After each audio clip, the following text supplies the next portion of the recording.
Okay, सो हम लोग shortcomings की बात कर रहे थे। सो पहला शॉर्टकमिंग ऑब्जेक्ट ओरिएंटेड ने कैसे ओवरकम किया? By giving prime importance to data, और कोई भी चीज जो है डेटा को एक्सेस कैसे कर सकता है? Through functions. ओके, दूसरा शॉर्टकमिंग था कि कोई भी चेंजेस जो है प्रोसीजर में हर जगह अपडेट करना पड़ता था, but now since a data is wrapped in a object और inside a object which is created from a class, वो अपडेट बस आपको उस ऑब्जेक्ट में करना है, दैट्स इट। हर जगह अपडेट नहीं करना पड़ेगा आपको, एंड इमीडिएटली वो रिफ्लेक्ट हो जाता है, and you have to not to worry, ठीक है ना। और तीसरी चीज थी कि object oriented programming represent a real world object as such, जो कि प्रोसीजर में रियल वर्ल्ड ऑब्जेक्ट का रिप्रेजेंटेशन एग्जैक्ट नहीं था, ठीक है ना। तो ये तीनों प्रॉब्लम ओवरकम कर लेता है ऑब्जेक्ट ओरिएंटेड प्रोग्रामिंग लैंग्वेज। मैंने अभी ऑलरेडी बात की है what is class and what is object, right. And so basically class is the concept. अगर मैं कार की बात करूं तो रियल जो तुम्हारे पास कार है वो एक ऑब्जेक्ट है। वो कार किस कंसेप्ट को देख के बना है कि मतलब जो भी कार का नाम हो, ऑडी ये वो, तो कुछ उसका पहले से एक कंसेप्ट होगा, एक मॉडल होगा, उस मॉडल को क्लास बोलते हैं। और जो तुम्हारे पास जो तुम ओन करते हो, उसका कलर होगा, कुछ इंजन साइज होगा, उसका नाम होगा, जो रियल में एग्जिस्ट करता है वो एक ऑब्जेक्ट होता है, ठीक है ना। Okay, and other important thing is so conceptual difference between procedure program and object oriented program.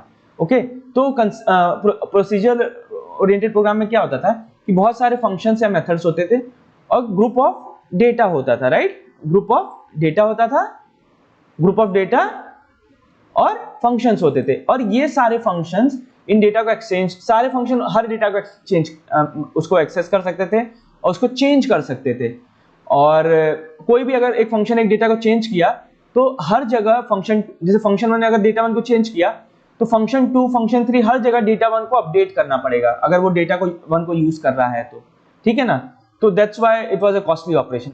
अब क्या है कि अब एक ऑब्जेक्ट है, ऑब्जेक्ट के अंदर कुछ प्रॉपर्टीज और बिहेवियर है। प्रॉपर्टीज आर बेसिकली डेटा, ठीक है ना, प्रॉपर्टीज आर डेटा, और बिहेवियर क्या है? फंक्शंस। तो उस ऑब्जेक्ट के अंदर डेटा और बिहेवियर जो है एनक्लोज हो गए हैं। दूसरे ऑब्जेक्ट को अगर उसको यूज करना है तो वो पहले ऑब्जेक्ट के डेटा और बिहेवियर, मतलब करंट बिहेवियर को फंक्शंस के थ्रू कॉल करेगा, ठीक है ना।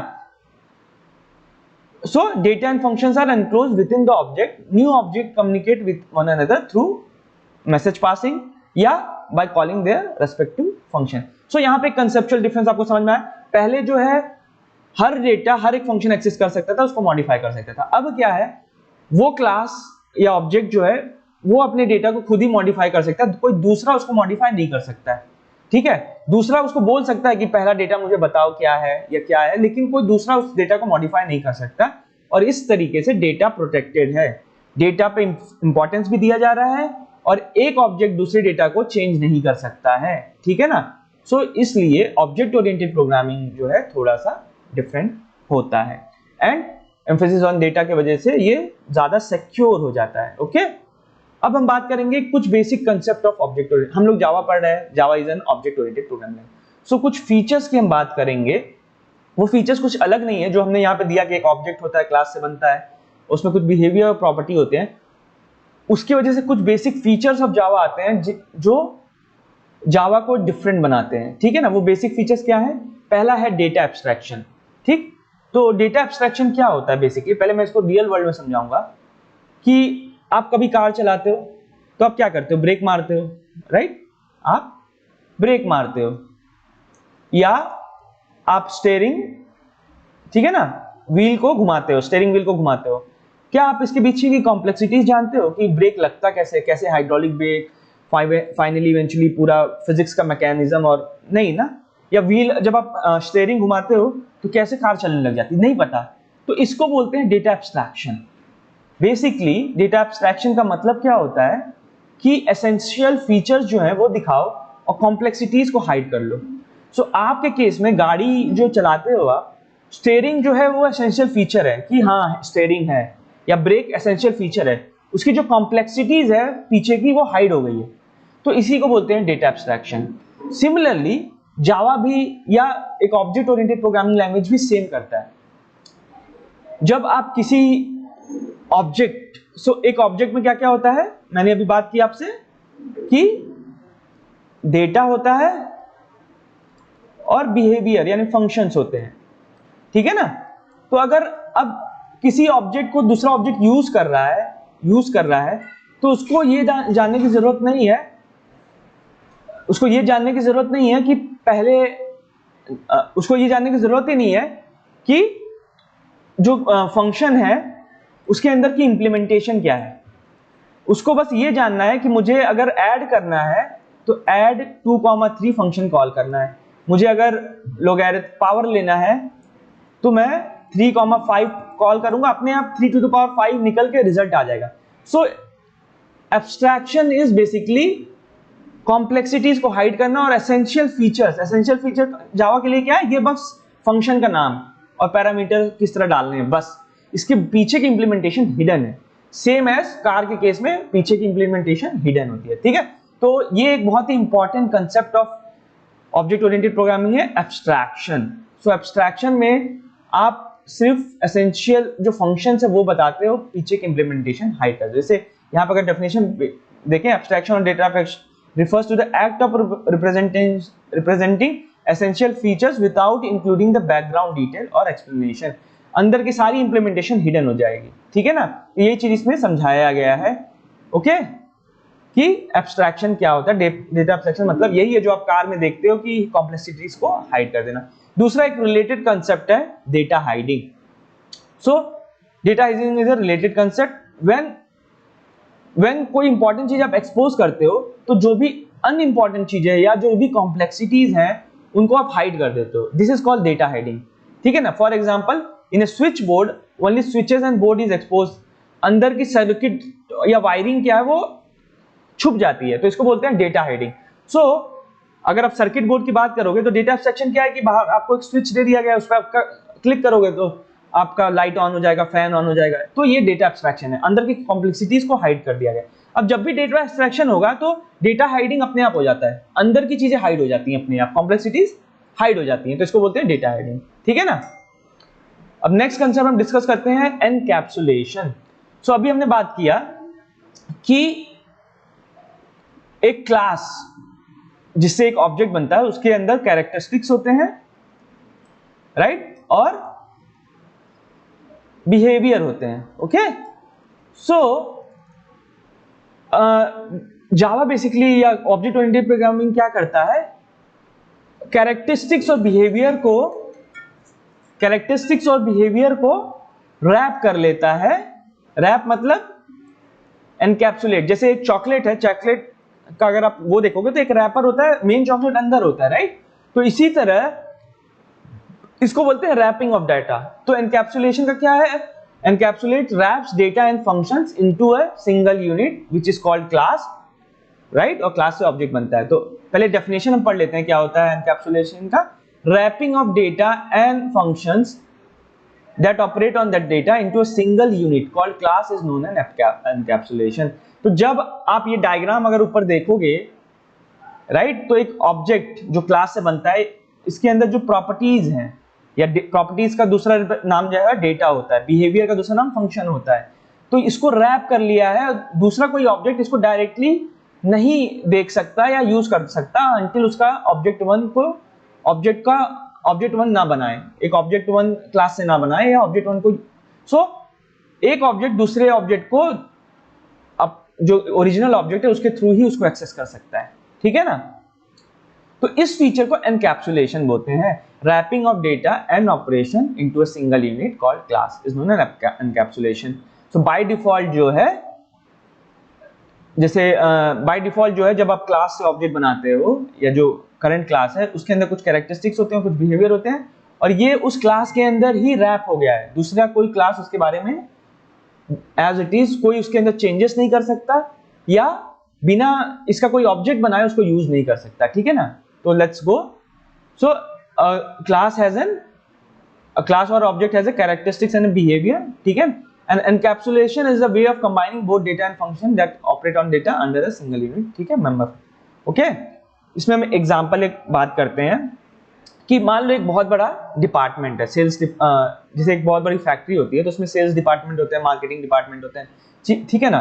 तो सेल्स डिपार्टमेंट अगर एक क्लास है या इससे बनाया एक कोई ऑब्जेक्ट हम बना लें, या और मार्केटिंग एक अलग दूसरा क्लास है।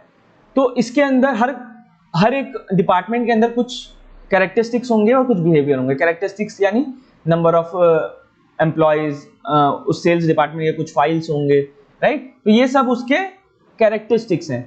और उसका कुछ बिहेवियर होगा कि उसका मेन कुछ काम होगा कि सेल्स करना, कस्टमर को सामान बेचना, राइट। तो ये उसके बिहेवियर है। इसी तरह मार्केटिंग का क्या काम है, उसके कुछ कैरेक्टरिस्टिक्स होंगे कि इसमें इतने एम्प्लॉयज हैं, इसके अपने खुद फाइल्स हैं, ये सब जो है कैरेक्टरिस्टिक्स है। और डेटा बिहेवियर क्या है, मार्केटिंग करना, होर्डिंग लगाना, बोर्ड लगाना, ये सब उसके मार्केटिंग है। अब ये दो अलग अलग क्लासेस हैं।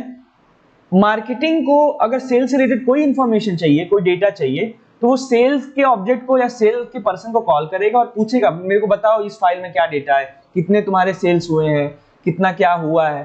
तो इसको बोलते हैं कि ये दो अलग ऑब्जेक्ट हो गए और एक ऑब्जेक्ट दूसरे ऑब्जेक्ट से बात कैसे कर रहा है, बाय मैसेज पासिंग। या ऐसा नहीं कर सकता मार्केटिंग डिपार्टमेंट वाला कि सेल डिपार्टमेंट गया, वहां से फाइल उठाया और ले आया और उसके फाइल को बदल दिया और वापस ले जाके रख दिया, ऐसा नहीं कर सकता। ये जो दो अलग अलग एंटिटी बन गई है, इनको बोलते हैं क्लास, या इनसे जो बनने वाला रियल वर्ल्ड वो है उसको बोलते हैं ऑब्जेक्ट। और हर क्लास और ऑब्जेक्ट के पास अपना एक बिहेवियर होगा और कुछ कैरेक्टरिस्टिक्स होंगी। और एक ऑब्जेक्ट को अगर दूसरे की जरूरत है तो उसको उस क्लास के थ्रू एक्सेस करना पड़ेगा, ठीक है ना। वो खुद उस डेटा को चेंज नहीं कर सकता, ठीक है। वो मार्केटिंग डिपार्टमेंट वाला सेल के किसी पर्सन से पूछेगा मुझे ये डेटा दो, और वो डेटा देगा मुंह से बोल के, और देन वो इंफॉर्मेशन उसके पास पहुंच जाएगी। पहले प्रोसीजर में क्या होता था, प्रोसीजर में सेल्स और मार्केटिंग कोई अलग ऑब्जेक्ट नहीं थे। मार्केटिंग को कोई चीज चाहिए तो सेल्स डिपार्टमेंट में जाता था, उसके डेटा को मॉडिफाई कर देता था। सेल्स को कुछ चाहिए, जाके उसके फाइल्स को चेंज कर देता था। तो ये पूरा हैज़ार्ड हो जाता था, मतलब प्रॉब्लमैटिक हो जाता था। तो यही मेन डिफरेंस है प्रोसीजर और ऑब्जेक्ट में। पहले प्रोसीजर में मेन प्रोसेस था कि काम होना चाहिए, सेल्स का काम होना चाहिए, मार्केटिंग का काम होना चाहिए। कौन सा डेटा मॉडिफाई हो रहा है, क्या हो रहा है, कोई फर्क नहीं पड़ता। और इसलिए वो जब बड़ा हो गया तो बहुत प्रॉब्लम क्रिएट करने लगा। इसलिए हमको ऑब्जेक्ट ओरिएंटेड प्रोग्रामिंग की जरूरत पड़ी, जहां पे दो अलग अलग एंटिटीज हैं, उनके खुद के कुछ कैरेक्टरिस्टिक्स है, खुद बिहेवियर है, और एक दूसरे के डेटा को मॉडिफाई नहीं कर सकते। खुद वो ऑब्जेक्ट जो है अपने डेटा को मॉडिफाई कर सकता है, दूसरा कोई ऑब्जेक्ट नहीं कर सकता, ठीक है। और डेटा को इस तरह से एक एम्फेसिस मिल गया, डेटा को डेटा सिक्योरिटी मिल गई कि कोई और दूसरा उसको चेंज नहीं कर सकता, ठीक है। तो ये बहुत अच्छा एग्जांपल है which depicts difference between a procedure and an object oriented. So आपने ये देखा एनकैप्सुलेशन। एनकैप्सुलेशन इज बेसिकली कि मार्केटिंग के डेटा और मार्केटिंग के बिहेवियर, मार्केटिंग डिपार्टमेंट नाम का एक ऑब्जेक्ट है, उसके अंदर रैप हो गया है, कोई और उसको चेंज नहीं कर सकता, ठीक है ना। ओके, मैं अभी ऑलरेडी बात किया कि एक ऑब्जेक्ट दूसरे ऑब्जेक्ट से बात कैसे करता है, by the method of message passing, ठीक है ना। एक ऑब्जेक्ट दूसरे से, हर ऑब्जेक्ट के अंदर अपने डेटा होते हैं, अपने मेंबर फंक्शन होते हैं, दूसरे से उसको बात करना है तो मैसेज पास करता है, वो डेटा रिस्पॉन्ड करता है, ठीक है ना। ओके, ये एक और ये इंपॉर्टेंट चीज उतना आपके उसके लिए नहीं है, फिर भी आप देख लो। Since the classes uses concept of data abstraction, मतलब डेटा एब्स्ट्रैक्शन मैंने क्या बोला, इंपॉर्टेंट फीचर्स बताना, ठीक है, और कॉम्प्लेक्सिटीज को हाइड करना। It is known as abstract classes. Abstract का मतलब क्या होता है बेटा, समरी, या मतलब बहुत इंपॉर्टेंट चीज बताना, राइट। एब्स्ट्रैक्ट आप इंग्लिश में यही जानते हो ना। तो सिमिलरली इसी को एब्स्ट्रैक्ट डेटा टाइप भी बोलते हैं क्लासेस को। क्यों? क्योंकि एकदम समरी बताता है कि क्या काम आपको करना है, डिटेल्स छुपा लेता है, इसलिए class is also called as abstract data type, ठीक है। और इस एब्स्ट्रैक्ट डेटा टाइप से मल्टीपल ऑब्जेक्ट्स बनाए जा सकते हैं, ठीक है ना। अब तीसरा एक feature object oriented programming language का है वो इनहेरिटेंस। इनहेरिटेंस का मतलब आप क्या समझते हो बेटा? इनहेरिटेंस का मतलब होता है जैसे पेरेंट्स, राइट। आप पेरेंट्स से कोई चीज इनहेरिट करते हो। इंग्लिश में आप इनहेरिटेंस सुने होंगे कि आपको प्रॉपर्टी मिलती है, उनकी आंखें मिलती हैं, ये मिलता है, इसको बोलते हैं इनहेरिटेंस। रियल वर्ल्ड में पेरेंट्स से आप कुछ कुछ चीजें इनहेरिट करते हो। सिमिलरली जावा में भी या ऑब्जेक्ट ओरिएंटेड प्रोग्रामिंग लैंग्वेज में भी इनहेरिटेंस होता है। जैसे एक एग्जांपल लेते हैं कि बेसिकली देखो, इसमें भी क्या एक पेरेंट क्लास और चाइल्ड क्लास इस टाइप की चीजें होती है, ठीक है। जैसे व्हीकल, व्हीकल एक पेरेंट क्लास है। पेरेंट क्लास मतलब एक बिगर क्लास है। अब व्हीकल्स अलग अलग टाइप के हो सकते हैं, ऑटोमोबाइल्स यानी जो ऑटोमेटिक चलते हैं, मोटर ड्रिवन, और दूसरे हो सकते हैं मैनुअल। तो ये दोनों व्हीकल्स हैं, बट ये पेरेंट क्लास है, ये उनके चाइल्ड क्लासेस है, ठीक है। अब ऑटोमोबाइल्स भी कार हो सकता है, ऑटोमेटिक ड्रिवन बस हो सकता है, और मैनुअल ड्रिवन भी कार हो सकता है, रिक्शा हो सकता है, बाइसाइकिल हो सकता है। सो बेसिकली जो ऊपर वाला है इसको बोलते हैं पेरेंट क्लास, नीचे वाले को बोलते हैं सब क्लास या चाइल्ड क्लास, ठीक है ना। और इससे भी जो नीचे वाला है उसको भी बोलोगे आप सब क्लास ऑफ सब क्लास, ठीक है ना। तो इसको ये जो पूरा एक जो स्ट्रक्चर बन रहा है हायरार्की का, इसको बोलते हैं हायरार्की स्ट्रक्चर, ठीक है। और जैसे आप कोई चीज इनहेरिट करते हो अपने पेरेंट से, या प्रॉपर्टी या आपके कुछ फीचर्स, आंख, नाक, कान, गला, उसी तरह जावा में भी जब चाइल्ड क्लास बनता है तो पेरेंट क्लास की प्रॉपर्टीज को इनहेरिट करता है। जैसे अगर व्हीकल में मैंने डिक्लेयर कर दिया कि इसके व्हीकल में व्हील होगा, स्टीयरिंग होगा, तो बाय डिफॉल्ट ऑटोमोबाइल में भी जो है उसके वो प्रॉपर्टीज आ जाते हैं कि हाँ व्हील्स होंगे, स्टीयरिंग्स होंगे, ठीक है ना। अब ऑटोमोबाइल्स में अगर मैं डिफॉल्ट कर देता हूं कि 3 या 4 व्हील्स होते हैं या मोटर होता है, तो बाय डिफॉल्ट कार में या उसके जो भी चाइल्ड क्लासेस है उसमें व्हील्स 3-4 होंगे या मोटर ड्रिवन ही होगा वो। तो हमेशा इनहेरिटेंस मींस कि जो भी पेरेंट क्लास है चाइल्ड क्लास में बाय डिफॉल्ट उसके फीचर्स आ जाते हैं। जैसे we humans are inherited from our parent class which is mammals, ठीक है। अब ह्यूमन के भी कुछ चाइल्ड क्लासेस हो सकते हैं जैसे मेल एंड फीमेल, ठीक है ना। तो इस तरीके से इनहेरिटेड वर्क करता है, okay. So this is what it is, it's called inheritance, and inheritance is basically getting some features from the parent class by default, ठीक है ना। सो अगर इसमें हमको डेफिनेशन देखा जाए तो inheritance is the capability of one class of thing to inherit capabilities और प्रॉपर्टीज फ्रॉम अनदर क्लास, ठीक है ना। जनरली क्या है, पेरेंट क्लास है, चाइल्ड क्लास इनहेरिट करता है कुछ फीचर्स, ओके। क्लियर आपको, नाइस। तो अब एक और हम लास्ट फीचर पढ़ेंगे। हाँ, एक और मैंने अभी ये डिटेल बता ही दिया है, what is base class and what is base class is a super class, यानी parent class which another class inherits property from. और जो चाइल्ड क्लास है उसको बोलते हैं सब क्लास या डिराइव्ड क्लास या चाइल्ड क्लास, ठीक है ना।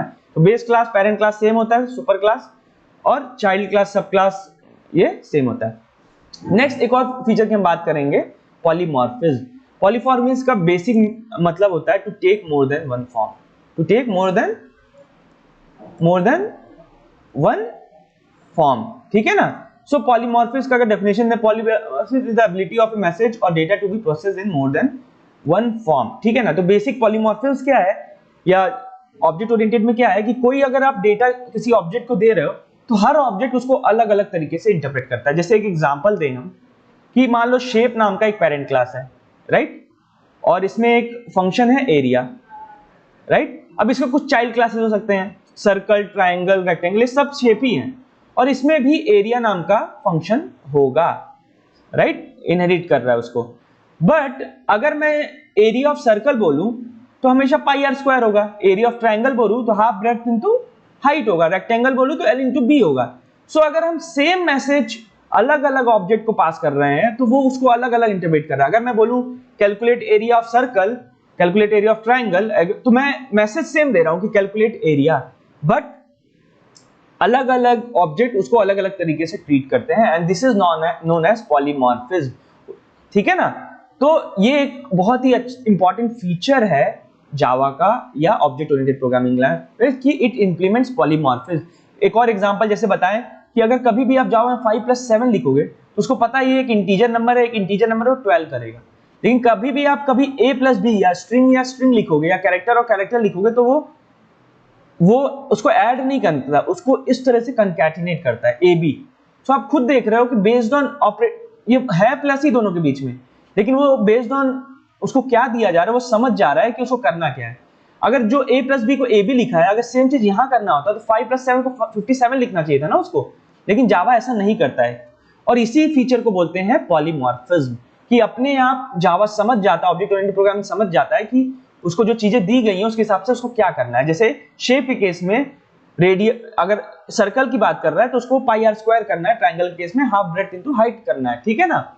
सो एग्जांपल, एक और रियल लाइफ एग्जांपल बोलूं कि मैमल नाम का हमारा एक क्लास है, इससे बहुत सारे ऑब्जेक्ट बन सकते हैं, right, human being, dog, cat, bat, right. अगर मैं ये बोलूं सी थ्रू डे लाइट, तो हर एक ऑब्जेक्ट जो है उसको अलग अलग इंटरप्रेट करेगा। आप कुत्ता देख सकता है मान लो दिन के थ्रू, आप देख सकते हो, बैट नहीं देख पाएगा, ठीक है। तो रात को, और सेम अगर मैं मैसेज बोलूं सी थ्रू डार्कनेस, सी थ्रू डार्कनेस में क्या होगा, सी थ्रू डार्कनेस में बैट जो है उसको देख पाएगा, लेकिन इंसान ह्यूमन बीइंग उसको नहीं देख पाएगा। तो यही सेम चीज है पॉलीमॉर्फिज्म बेसिकली, व्हिच मींस कि ability of a message to be processed differently by different object, ठीक है ना। So that is polymorphism. Okay, अब advantage and disadvantage of object oriented programming क्या लास्ट टॉपिक है, वो कर लेते हैं, reuse of code. So object oriented का सबसे अच्छी चीज क्या है कि कोड का रीयूज होता है, ठीक है ना। जो भी चीज आपने एक पहली चीज है, जैसे जो भी चीज आपने पेरेंट क्लास में लिख दी है वो चीज वापस आपको चाइल्ड क्लास में नहीं लिखनी पड़ती है most of the cases. So parent class में कुछ लिख दिया है तो चाइल्ड में नहीं लिखना, तो आपका डायरेक्ट यहाँ पे जो लिखा हुआ कोड है रीयूज हो जा रहा है, ठीक, और आपको कोड को डुप्लीकेट नहीं करना पड़ रहा है। तो ये है रीयूज ऑफ कोड, ठीक है ना। और एक ऑब्जेक्ट में अगर आपने कोई कोड लिख दिया है तो दूसरे ऑब्जेक्ट में उसको डायरेक्टली ऑब्जेक्ट 2 में यूज कर लो, आपको पूरा कोड वापस से नहीं लिखना पड़ेगा, तो इसको भी बोलते हैं रीयूज ऑफ कोड। तो ये एक एडवांटेज है of object oriented programming. So दूसरा चीज है ईज ऑफ कंप्रेशन, ठीक है ना। Most of real world objects को आप रिप्रेजेंट कर सकते हो। सो एक इजी टू अंडरस्टैंड है, इजी टू समझने में बहुत आसानी है।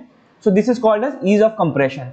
Ease of fabrication and maintenance, okay, क्योंकि तुमने पूरे अपने प्रोग्राम को छोटे छोटे ऑब्जेक्ट्स में कर दिया, तो अब फ्यूचर में अगर कोई प्रॉब्लम आती है तो आपको एग्जैक्टली पता है किस ऑब्जेक्ट को बदलना है या कहां से वो प्रॉब्लम आ रही है, ठीक है ना। तो इसको बोलते हैं, और इसकी वजह से क्या होता है, फ्यूचर मेंटेनेंस, मतलब कोई प्रॉब्लम को सही करना इजी हो जाता है। तो इसलिए बोलते हैं ईज ऑफ मेंटेनेंस जो है ऑब्जेक्ट ओरिएंटेड प्रोग्रामिंग में बहुत ईजी हो जाती है। आपको एग्जैक्टली पता है किस ऑब्जेक्ट में प्रॉब्लम है, किस ऑब्जेक्ट के कोड को चेंज करना है, उसको चेंज किया और बाकी जगह को कुछ नहीं टच करना है, and very easy to maintain, ठीक है ना।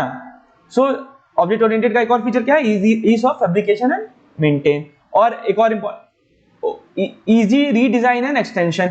अगर कोई चीज को रीडिजाइन करना है, रीबदलना है वापस से उसको, तो अगेन सेम चीज है, आप उसको चेंज कर सकते हो और बाकियों को उससे कोई फर्क नहीं पड़ता, उसका कोई इंपैक्ट बाकियों पे नहीं आएगा। ऐसा नहीं है कि आपको कोई चीज एक चीज में बदलनी है तो बाकी ऑब्जेक्ट्स को बदलना पड़े, ठीक है ना, तो आपको वो चीज नहीं करना पड़ता है। और so that is what object oriented provide ease of redesign और एक्सटेंशन। अगर आपने 4 ऑब्जेक्ट बनाए हैं तो 5 ऑब्जेक्ट और बना सकते हो। 2 मॉड्यूल आपने मतलब कोई भी एक्स्ट्रा चीज आपको ऐड करनी है तो आराम से इसमें आप ऐड कर सकते हो। ये आपके फीचर्स हैं, ठीक है। डिसएडवांटेज क्या है, अब यही है कि अगर आपको main focus, so object oriented का मेन प्रॉब्लम क्या है, it is over generalized. Over generalized मतलब हर चीज को आपको ऑब्जेक्ट में ब्रेक करना पड़ेगा। अगर आपको ट्रैफिक लाइट सिस्टम बनाना है तो वहां पे आपको 50 ऑब्जेक्ट बनाने पड़ेंगे, ह्यूमन बीइंग के लिए, कार के लिए, इसके लिए। तो ओवर जनरलाइज हो जाता है कि मतलब ओवर कोडिंग हो जाती है, बहुत ज्यादा समटाइम्स कोडिंग करना पड़ता है आपको, ठीक है, ओवर जनरलाइज बोलते हैं। Relation among the classes become artificial at times. तो समटाइम्स जो है 2 ऑब्जेक्ट आपने बनाया, राइट, कि क्लासरूम है, क्लासरूम में बच्चे हैं तो बच्चे एक ऑब्जेक्ट हो गए, क्लासरूम दूसरा ऑब्जेक्ट हो गया। समटाइम्स ये रिलेशन आर्टिफिशियल हो जाता है, मतलब समटाइम आपको समझ में आता है, समटाइम वो आपको समझ में ही नहीं आएगा वो रिलेशन, तो उसको बोलते हैं आर्टिफिशियल एट टाइम्स। तो समटाइम आर्टिफिशियल रिलेशंस बनाने पड़ते हैं इन ऑब्जेक्ट ओरिएंटेड, ठीक है। हाँ, प्रोग्राम का डिजाइन थोड़ा ट्रिकी हो जाता है, जितने ऑब्जेक्ट्स बनते जाएंगे उनके रिलेशंस को आप समझने की कोशिश, आपको पूरा एकदम एंड टू एंड पिक्चर पता होना चाहिए, तो उसका डिजाइन जो है थोड़ा ट्रिकी होता जाता है, ओके। लेकिन also one needs to proper and proper design. हाँ, आपको प्रॉपर प्लानिंग करनी पड़ेगी कि आप मतलब कौन कौन से ऑब्जेक्ट चूज कर रहे हो। अगर आपने शुरू में कोई एक ऑब्जेक्ट चूज कर लिया तो उस ऑब्जेक्ट को आप फ्यूचर में बदलना, मतलब उस ऑब्जेक्ट को आप बदल सकते हो, लेकिन ऐसा नहीं बोल सकते कि यार पहले मैंने ऑब्जेक्ट लिया था क्लासरूम और बच्चे, अब मैं ऑब्जेक्ट लूंगा क्लासरूम नहीं लूंगा, मैं मतलब सारे क्लासरूम को एक ऑब्जेक्ट मानूंगा, तो वो चेंजेस नहीं आप कर सकते हो, ठीक है ना। To program with object needs proper skill such as design skill. अब अगेन ये जो नीचे हुए चीजें हैं वो आप डिटेल में ज्यादा नहीं समझ सकते क्योंकि मतलब आगे आने वाली चीजें हैं, बट आप देख लो कि बेसिक ऑब्जेक्ट ओरिएंटेड से यही प्रॉब्लम है कि ओवर जनरलाइज्ड है, रिलेशन ऑब्जेक्ट्स के बीच में आर्टिफिशियल हो जाता है समटाइम्स, मतलब आप एक्सप्लेन नहीं कर सकते हो, और प्रोग्राम डिजाइन थोड़ी ट्रिकी हो जाती है। एंड आपको एक्सपर्ट होना पड़ेगा डिजाइनिंग स्किल में कि मतलब कैसे कैसे मेरा पूरा प्रोग्राम दिखेगा फ्यूचर में। बेसिकली आपको फ्यूचर विजन आपका स्ट्रांग होना चाहिए, ठीक है ना, to get better at object oriented programming, okay. So this is advantage and disadvantage. So this is end of chapter 1। So to recall, इस चैप्टर में हमने क्या पढ़ा है, हमने पढ़ा है why we use object oriented programming language, ठीक है ना। What was the difference from the procedure programming, फिर हमने पूछा what are the basic concept of why object oriented is so used, तो हमने पढ़ा data abstraction means hiding of data, hiding of complexities and showing, फिर हमने पढ़ा encapsulation which means wrapping of data and function inside an object, ठीक है ना। Example मैंने सेल्स मार्केटिंग का दिया। फिर मैंने तीसरा बताया इनहेरिटेंस। इनहेरिटेंस क्या होता है, जैसे आप मतलब आप पेरेंट्स से इनहेरिट करते हो, वैसे जावा और ऑब्जेक्ट ओरिएंटेड में भी पेरेंट क्लास होता है, चाइल्ड क्लास होता है, और वो कुछ प्रॉपर्टी पेरेंट्स से चाइल्ड इनहेरिट करता है, ठीक है। चौथा मैंने देखा polymorphism to take more than one form. आप कोई भी एक मैसेज पास करोगे तो जावा के ऑब्जेक्ट उसको अलग अलग तरीके से ट्रीट करेंगे, ठीक है। So this is called as polymorphism. फिर हमने देखा advantage and disadvantage. Advantage basic क्या, रीयूज कोड इजी है, मेंटेनेंस आसान हो जाता है, डिजाइन और एक्सटेंशन मतलब कोड को बढ़ाना आसान होता है, उसको मेंटेन करना, प्रॉब्लम फिगर आउट करना आसान हो जाता है, ठीक है ना। और रियल वर्ल्ड ऑब्जेक्ट को रेप्लिकेट करता है, इसलिए कंप्रेशन इजी होता है। डिसएडवांटेज अगेन वही है कि ओवर जनरलाइज्ड है, डिजाइनिंग स्किल्स आपकी अच्छी होनी चाहिए, डिजाइन समटाइम ट्रिकी हो जाता है और रिलेशन समटाइम आर्टिफिशियल हो जाता है, ठीक है। नेक्स्ट क्लास में हम लोग पढ़ेंगे इंट्रोडक्शन टू जावा और जावा की हिस्ट्री के बारे में बात करेंगे। अगेन चैप्टर 1 और 2 थोड़ा थियोरेटिकल है और मोस्ट ऑफ कंसेप्ट्स आपके आगे क्लियर होंगे। जो आप अभी थियोरेटिकल चीजें पढ़ रहे हो, आपको अगर नहीं क्लियर हो रहा है तो you don't have to worry, बस read the book, try to understand as much as possible, see the videos, and chapter 4, 5, 6, 7, 8 में आपको ये सारे what is object, what is class, what is this inheritance, सब कुछ फ्यूचर में ज्यादा अच्छे से क्लियर हो जाएगा, ठीक है। So you don't have to worry about that, but आपको थियोरेटिकल नॉलेज है, चैप्टर 1 और 3 थोड़ा थियोरेटिकल है, तो आपको थियोरेटिकल नॉलेज अपने पास रखना पड़ेगा ताकि मैं फ्यूचर में जब इन चीजों का नाम लूं तो आपको क्लियर हो, ठीक है। So okay, see you in next class, we will start chapter 2। Okay, bye bye.